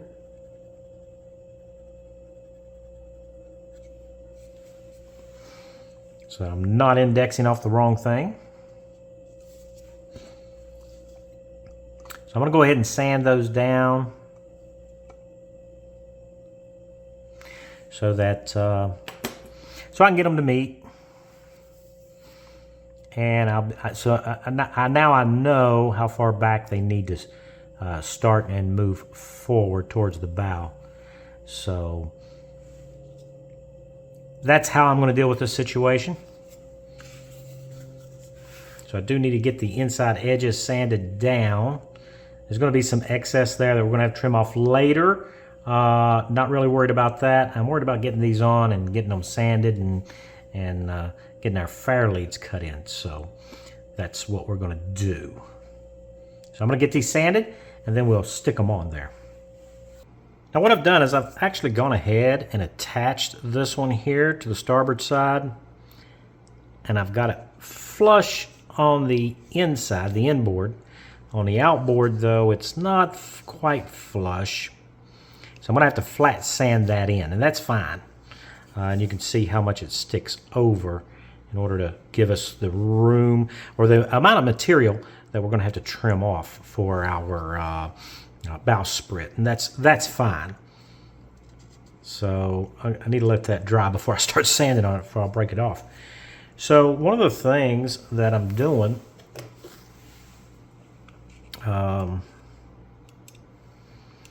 if we measure our thickness here, I'm at like 2.45 millimeters, and our toe rail is 2.38 millimeters. That being the case, I don't want to have to do all that sanding on the boat. So what I'm doing is I'm going to flat sand the inboard side of it here, which is what I did to that one, to remove most of it. Not all, but most, because we still need a flush fit. And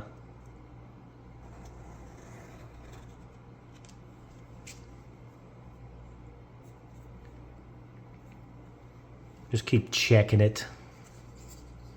See where we're at. And it doesn't take much.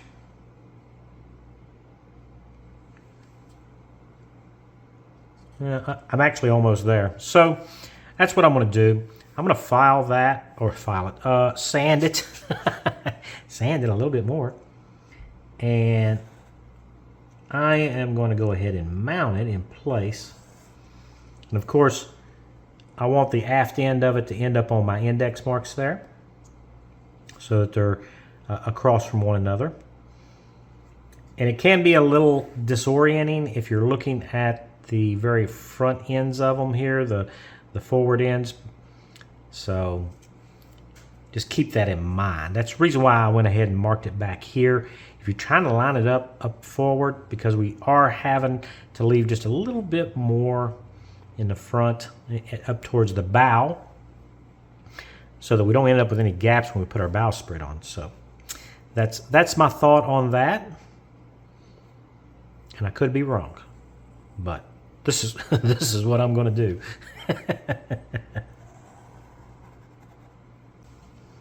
So I think I got it sanded just enough.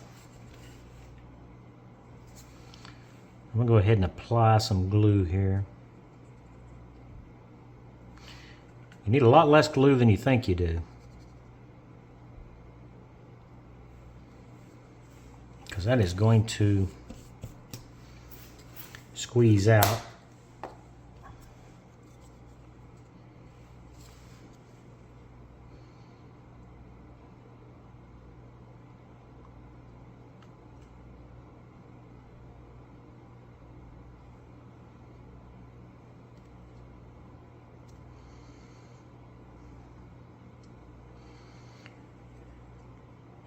So the big thing is to make sure that we're lined up on the inboard side here. I think we got it there. And we're on our index line there.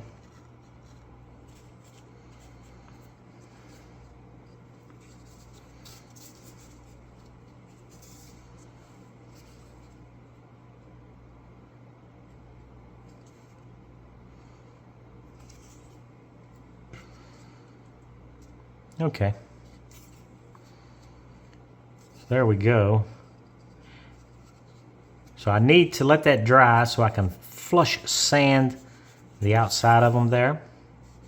And then we'll go ahead and put our fairlead grooves in.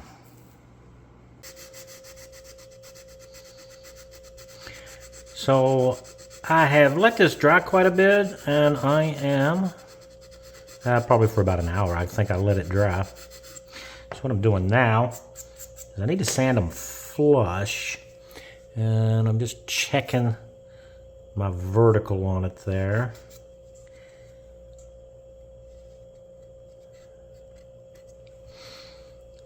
You do kind of need to block sand it. You don't want to really round it off yet. We'll get to that in a little bit, but for now,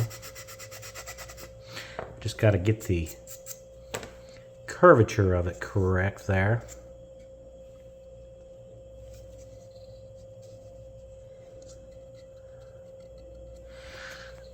I might need to put a little bit of filler. I think I can get away without having to put any filler in it.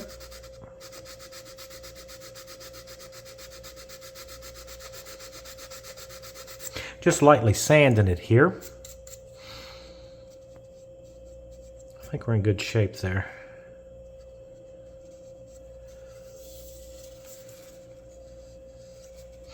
This side might need a little bit more sanding.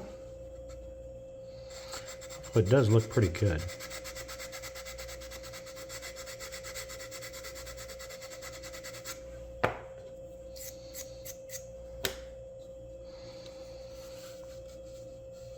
Yeah, it's nice. I think that's going to work for us. Well, maybe not. You get the light at just the right angle, you can kind of see where you need to work it in some more.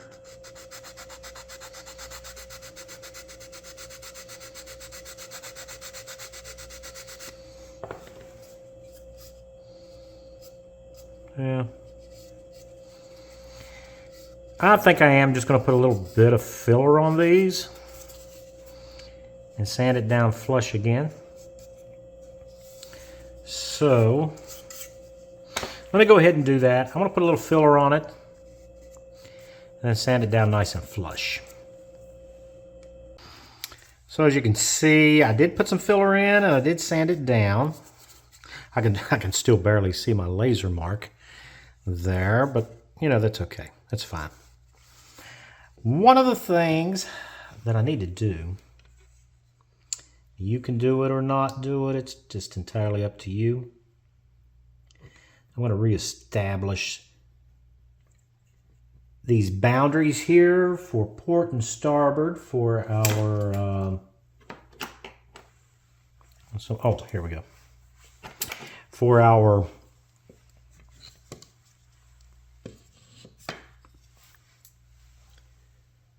check my ruler, make sure it's not bent.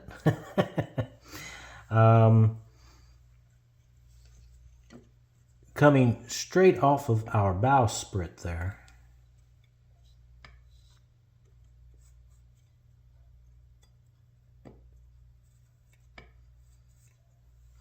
I want to see what that is.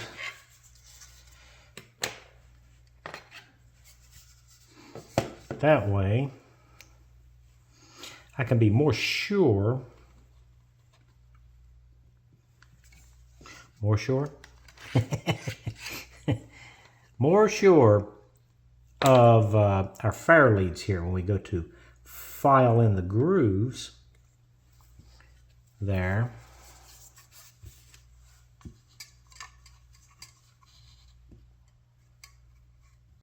Yeah, so sometimes things just doesn't look right. I want to put a rule there. I try not to get it in your eyes. There you go. Then we'll butt it up against the aft edge there of our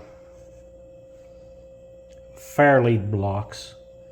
And yeah, we look about right. I mean, it's not. I know it's not going to be perfect, but I'm just checking my alignments here. I don't want to get so far down the road and then find out that something is really way off.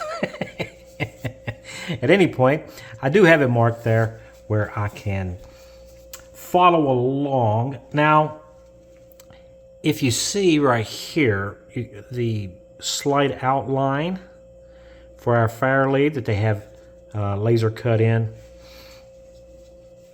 I'm going to go straight down through the middle of it there.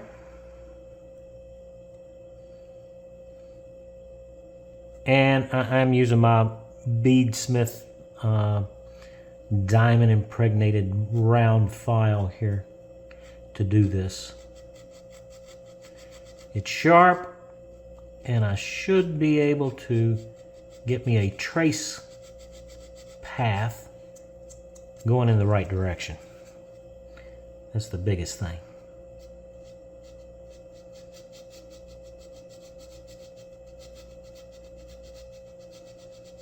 And I'm kind of looking straight down on it here. I'm using the side of our bow stem here to kind of line up my edges between the bow stem and my file. Now you can use just, use a regular round file, that's fine. I do like these.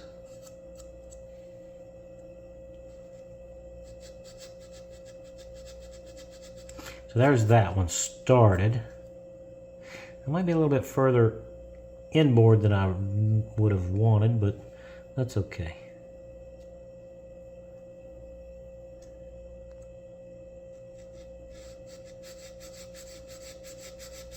That'll be fine.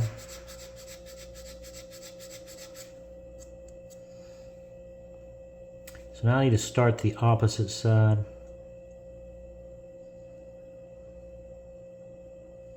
Just doing it by eye here.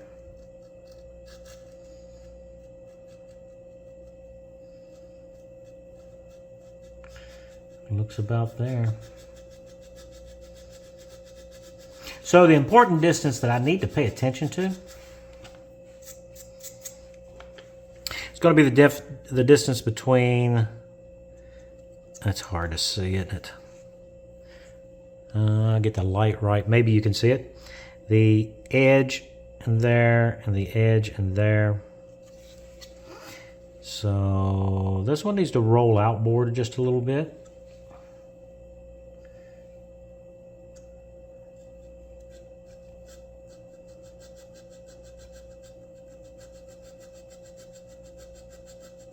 So I'm just going to push it outboard some. There we go.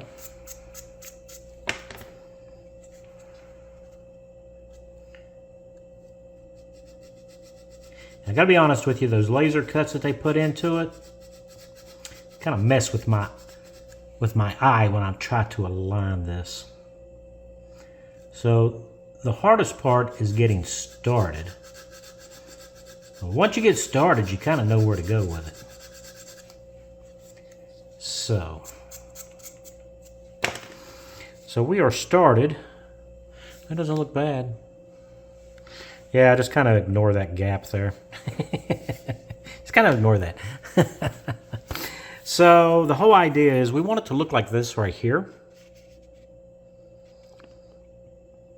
So that's what we're going for. So I am going to continue to file these out. And I may even kind of flare them a little bit, both port and starboard. Seems to me, the line needs to be able to come in at an odd angle here on the bow. So, yeah, I may do that. We'll see. So I'm going to file these on down, and then we'll take a look at them once I'm done with it. And just like that, we have our fairleys. Well, it wasn't just like that. Took a little bit more. Now you can still see the laser cut in this one, which is kind of off-putting to the eye, but it is there. It's a nice... If you can ignore that dark laser cut line, you down through the middle there, you can kind of visualize how it's supposed to look, I guess. Visualize by visualizing. So, yeah, that's how it's supposed to look. A little easier to see on that one. The laser's not cut so deep on this one. So, anyway, that's kind of what we've got. The other thing they want us to do, you can see in this picture here, they want us to soften the edges on it there. And we also need to soften the edges on the tow rail. So I'm going to do that with, let's start off with my emery board here. Just to cut the edge on it there. As you can see.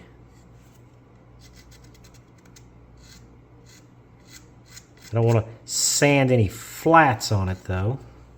I don't know if you can tell, but that radius is kind of there. We'll do that to the other side as well. We're going to have to do that inside.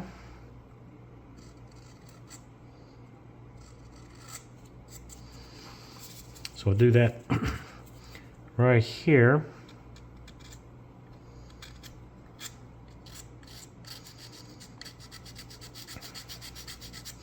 And don't worry too much about the mess down the middle there, because we're going to trim all that out.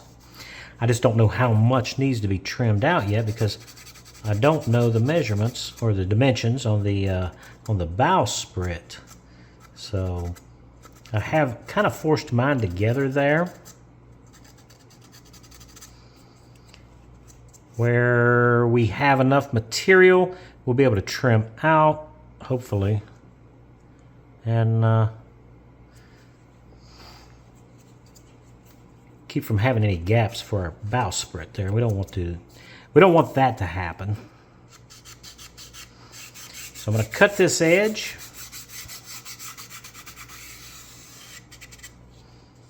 Just like so. The inside edge of the opposite side. Be mindful of your deck. We don't want to cut into the deck. Otherwise we'll have a little ugly spot to have to fix. So right now I'm just doing a little 45-degree chamfer, roughly.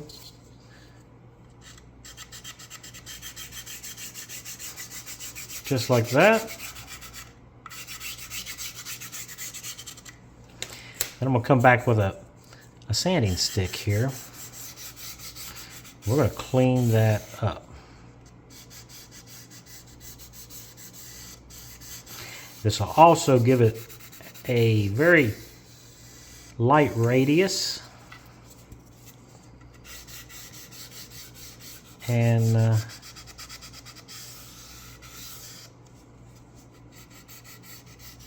make it look like it's supposed to be there. Probably should zoom out. I don't know how much of that you saw. I may have been out of focus here, or even out of screenshot. That's what happens when you get kind of involved in what you're doing. You kind of forget to pay attention to the camera.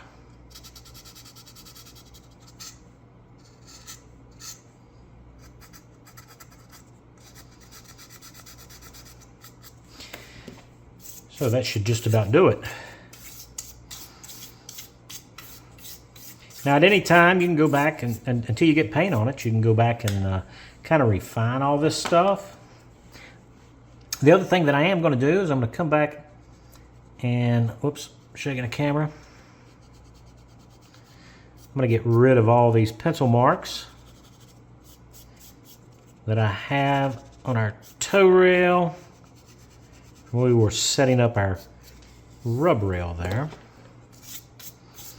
And those just nicely sand right, or erase right off. This white eraser actually does better than the old pink or red rubber erasers do. Kind of like it. So, there we go. Probably need a little bit more sanding here and there. I do see some fuzzies here and there, but we'll go over it really good before we start to apply paint. Make sure everything is ready to go. Okay, so here we go. We got our tow rails on, and we got our rub rails on, and we've got our fire leads on, and we've got them filed in. So we're in good shape there. I know it's a lot of measuring and everything, but the thing that always worries me about these, about boats in general, is they're supposed to be symmetrical from port to starboard side. And because of that, you have to find a good spot to measure from. In general, it would be the center of the deck, you know, or the center of your keel, you know. But if you can find some other spots that are already there that you can use, like we used a compass to help us set distances, and that works out really good. So yeah, use that technique if you want. Entirely up to you, however you want to do it. So we're looking really good. So that's going to have to wrap up this video. I do feel a spot there that I need to sand some more. Yeah, I don't think I'll be done sanding until it's done. So there we go. Special thanks to all my subscribers. It's because of you guys that I keep making these videos, and I hope that you enjoyed this one. And if I have earned your subscription, and I'm trying really hard to earn it, I hope that you go ahead and subscribe. So that's it. Until I see you guys next Wednesday, you guys stay safe.